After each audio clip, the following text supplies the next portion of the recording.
Oi, oi, pessoal! Boa tarde, sejam todos bem-vindos. Está começando agora mais um vídeo no meu canal.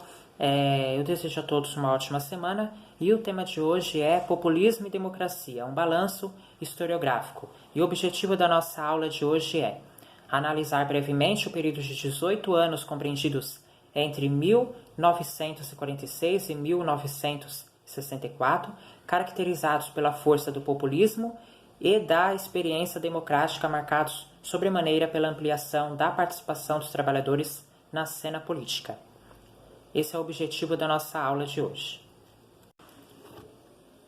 O contexto dos primeiros anos da Guerra Fria, a partir de 1946, é marcado pela ascensão, ou seja, pela elevação dos Estados Unidos como superpotência internacional em defesa extremada do capitalismo, frente ao comunismo soviético, que também se fortalecerá após a Segunda Guerra Mundial. Então, os Estados Unidos, nos primeiros anos da Guerra Fria, eles vão se destacar como eles vão se tornar elevados, né? Então, os primeiros anos da Guerra Fria é marcado pela elevação dos Estados Unidos como superpotência internacional, e os Estados Unidos defendia o capitalismo frente ao comunismo soviético, e o comunismo é contra o capitalismo. A Europa, procurando se recuperar do flagelo da guerra, usufruiu do plano Marshall e internamente desenvolveu o chamado Estado do Bem-Estar Social. Estado do Bem-Estar Social, traduzindo para o inglês,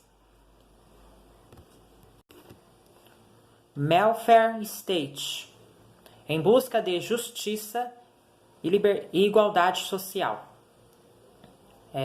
Em ambas as situações, Estados Unidos e Europa tentam conter o avanço do comunismo através da recuperação econômica do continente europeu. Então, os Estados Unidos e a Europa só vai conseguir conter o avanço do comunismo a partir do momento em que for recuperado a economia do continente europeu, ou a partir do momento que a economia do continente europeu começar a entrar no processo de recuperação.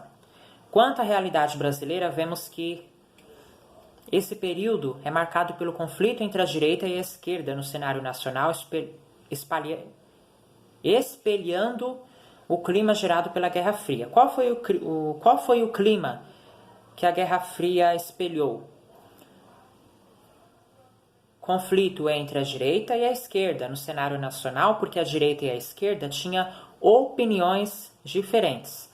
Ou seja, a esquerda se encontrava cindida, de um lado os trabalhistas, apostando numa política reformista com Brizola e o PTB, Partido Trabalhista Brasileiro, e por outro, os comunistas, empunhando bandeiras revolucionárias e radicais em favor de mudanças. No entanto, o descrédito da democracia por parte da direita brasileira fez com que houvesse muita dificuldade no jogo político para a consolidação de tais práticas. Essa conjuntura política pressupunha complexos diálogos entre as partes em conflito, tanto a esquerda quanto a direita, seja no convívio social, na legislação comum a toda a sociedade ou em eleições que garantissem a alternância de poder.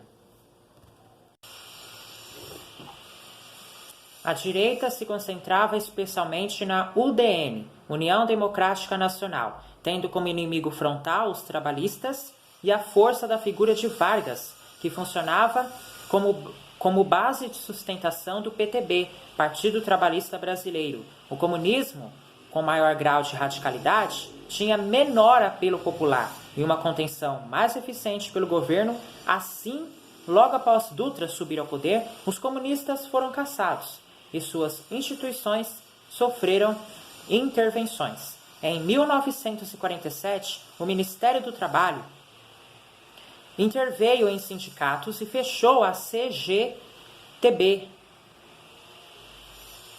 E episódios de truculência policial contra manifestações sociais continuaram corriqueiros, como foram e seriam em todo o período republicano, de modo que se pode falar de redemocratização ao menos para contrastar com o período discricionário anterior, mas trata-se de uma democracia relativa. Dutra, a partir de 1946, não pôde contar com os investimentos americanos para aquecer o desenvolvimento, uma vez que a economia dos Estados Unidos, voltados à reconstrução e contenção do avanço do comunismo na Europa, não se mostravam mais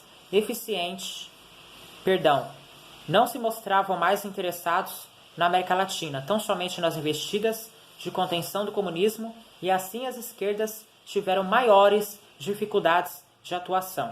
No entanto, se falamos em uma democracia relativa, também atestamos nesse período uma atuação mais efetiva das massas na participação política, vislumbrando a emergência de novos sujeitos históricos. Uma forma populista de governo tenta abarcar esse momento nacional e para a cessão de poder às massas, o faz limitando sua expressividade através da imagem do líder carismático. O termo populismo é um dos mais controversos da literatura política, possuindo várias conotações.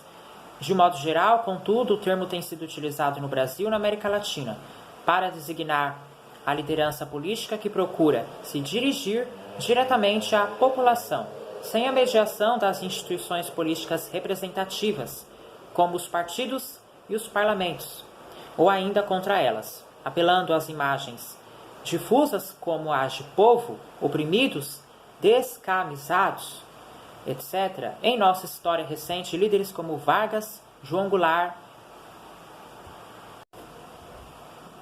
Juscelino Kubitschek, Jânio Quadros, Adhemar de Barros, Leonel Brizola e outros foram chamados de populistas. As eleições de 1950, que levaram Vargas ao poder novamente, também alçaram um posicionamento nacionalista e trabalhista na política, sofrendo cerrada resistência dos udenistas, conservadores que temiam a aproximação das ideias de esquerda e o distanciamento de ações com as multinacionais, às quais seus interesses estavam atrelados. O fato que bem pode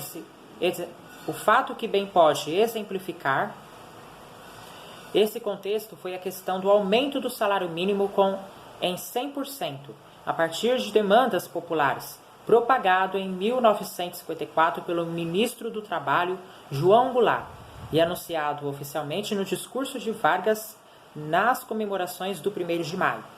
A reação dos conservadores e militares foi imediata, chegando ao ápice quando da demanda deste grupo pela deposição do presidente após seguranças de Vargas terem envolvimento no atentado contra seu opositor, Carlos Lacerda. Sob forte pressão,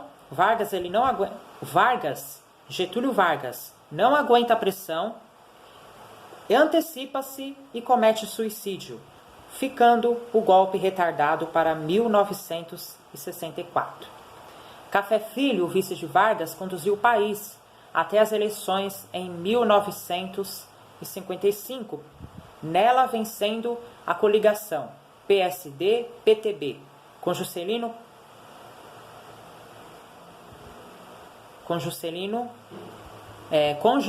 como presidente e João Goulart como vice. A subida de JK ao poder foi novo capítulo tumultuado da democracia na sociedade brasileira. Mais uma vez, se colocava à prova a emergência dos interesses do capital e as demandas populares. A UDN, amargando outra derrota, ameaça com o golpe o governo ainda não empossado, colocando em xeque a legalidade da eleição e dividindo os interesses das Forças Armadas. Juscelino toma posse em janeiro de 1956 e acaba por anistiar, ou seja, perdoar, esquecer os militares revoltosos, contribuindo para a insatisfação de parte dos militares.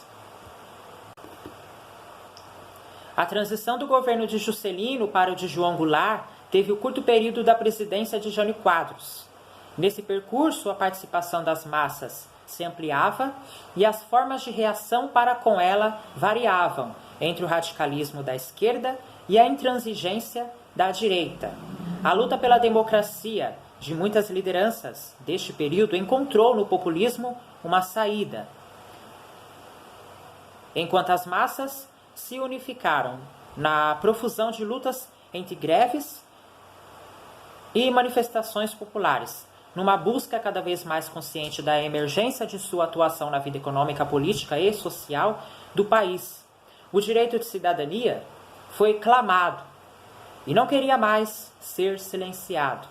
Para além das esquerdas, abre aspas, o fenômeno da aliança entre trabalhistas, nacionalistas e PCBistas constituiu-se, com base nessa sensação de pertencimento da classe operária, a um projeto nacional reformista. E contra isso armou-se um golpe de Estado em abril de 1964, fecha aspas.